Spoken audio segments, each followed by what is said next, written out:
Today, you'll learn about one of the rare, yet incredibly effective and powerful positional traps that every chess player has likely encountered at some point. Let me warn you, only those who watch this video all the way to the end will truly understand and gain something valuable from it. You've been warned. Let's dive in. So what trap are we talking about? So, what exactly are we talking about here? Let's say we're playing e4, e5, nf3, nc6, bc4, bb5, a position that I think every chess enthusiast who has played even a little bit has encountered, because it's the most standard opening imaginable. Here, we have the Evans Gambit and everything else you can think of, but we're going to play d3, opening up our dark squared bishop. It's important for us in this variation, friends, not to rush into castling short. You'll find out why a bit later. The development continues, and all the most popular moves according to the Lichess amateur database are played. They play knight f6, we play knight c3, they castle, and we bring our bishop out to g5. Of course, after the move bishop g5, we want at some point to put pressure on the pin, maybe play knight d5, and honestly, from black's perspective, it's just unbearable to tolerate this pin. Almost everyone here playing as black will play h6. And what do most people do? Most people here play bishop h4, take the knight on f6, or retreat the bishop to e3. And only 3% of players with very good statistics play h4 here as white. It's precisely this move is the one we're going to analyze today, because if black encounters this move for the first time, it will be extremely difficult to figure out what's going on. So what's the idea? Well, if black doesn't take, the pin remains, and we can keep putting pressure on it, creating all sorts of problems for black. But if black captures our bishop on g5, of course we recapture with the pawn, and the whole point is to open up the h-file so that we can simply go for it and checkmate the opponent literally within the first 15 moves. There are different lines here, but let's just look at the most popular responses from black. What can they do? They can retreat with their knight to h7 or play knight to g4. These are basically the three most common moves that occur here. The most popular one is, well, if they don't take the bishop, friends, again, let me remind you, the game just continues as normal. Let's start with the move knight to h7. If black retreats the knight to h7, you can see our rook is active along the h-file, and our bishop is working along the diagonal. Ideally, if we could bring our queen to h5, we would win the game. We play g6, taking advantage of the pin on the f7 pawn, and creating a threat. The knight can't be taken. So the knight has to go back to g5 if the knight returns to f6, then we can simply play ng5, and the pawn on f7 can't be saved, and basically I think black's position just falls apart. If black plays d5, there's even a very interesting line, for example, taking on f7, and then a typical move like rh8, a tactical shot and a double attack on the king and the queen. The move nf6 doesn't save black, and neither does ng5. But at least with ng5, the idea is clear. Black wants to defend. If white now takes on g5 and black recaptures on g5, we can't bring the queen to h5. And if we take on f7, then black is just ready to give up their rook. So instead of ng5, the surprising winning move is nd4. It might seem like we're putting the knight under a triple attack, but it doesn't matter, because on any move, absolutely any move, our next move as white is to bring the queen to h5 and deliver mate along the h-file. For example, if b times d4, then q h5, and if kg2. The main thing here is not to take and step into checks, but just move the king away, and that's it. We win the game. If, say, the knight goes to a7, whatever move, we still play qh5, ng6, and it seems like the two knights are covering two squares now for black. We bring the knight back to f3 to get rid of the defender. For black, because if now at this point black does nothing and just plays something like etc. If black plays rook to e8, we will take the knight on g5. If the knight goes to f3, well, there is simply no defense against queen to h7, and even if rook to e8 is played, there is queen to h7, king to f8, and then queen to e6. So we get here, and we want to get to this position, which simply means black's position falls apart. Let's go back so you don't get confused.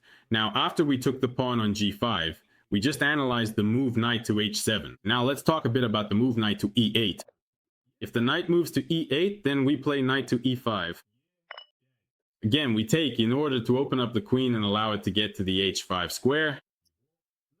For example, if queen to g5 is played right away, if black wants to capture to prevent our queen from getting there follows another typical tactical blow.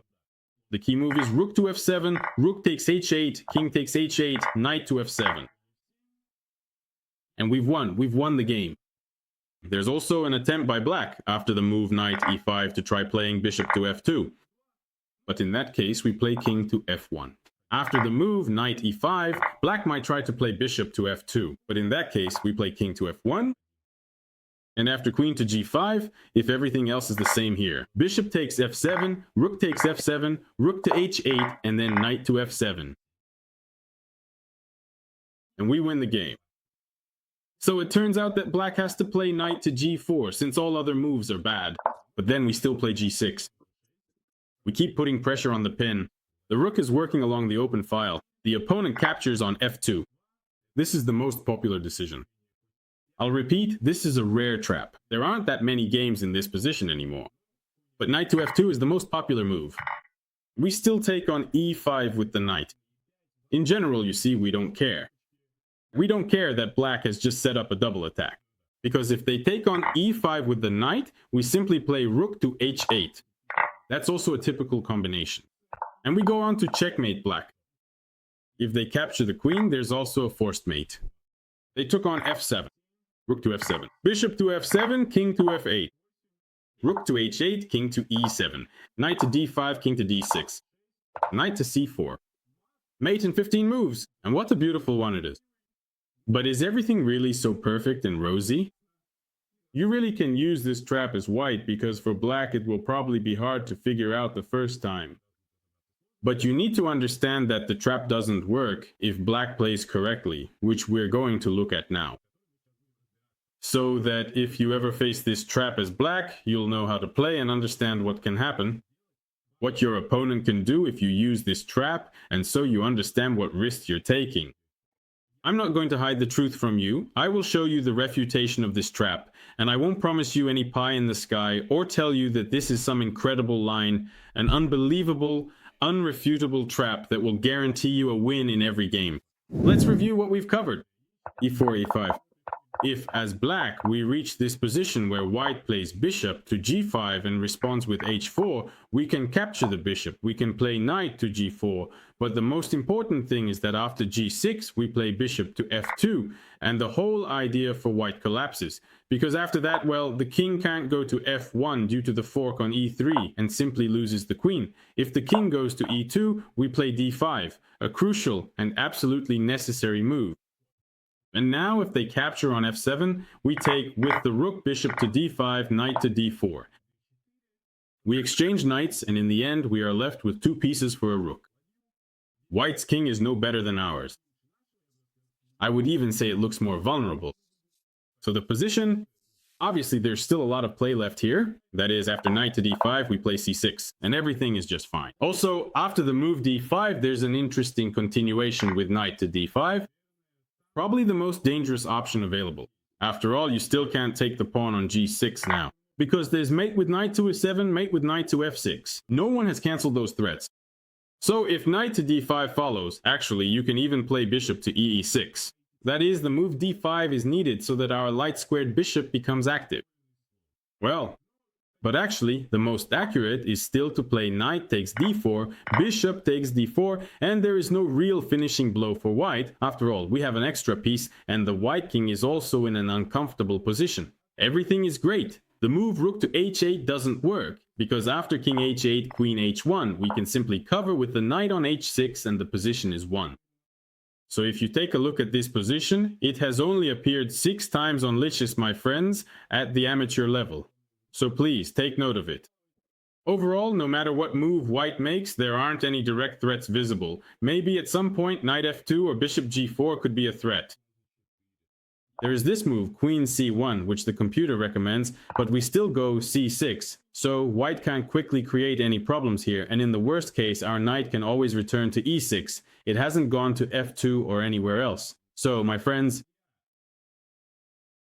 Check things, trust but verify. I won't deceive you. I'm showing you that the trap is refuted, and with correct play, of course, black will simply crush and get a winning position. But as white, you can still try, you can play this, because for black, especially in fast time controls, it's not so easy to figure everything out right away. If you manage to reach this position, if you like this series where I analyze popular or maybe some effective traps and immediately show how to refute them, how to play correctly against them, be sure to support this video with a like and a comment, and I'll see you in the next episode.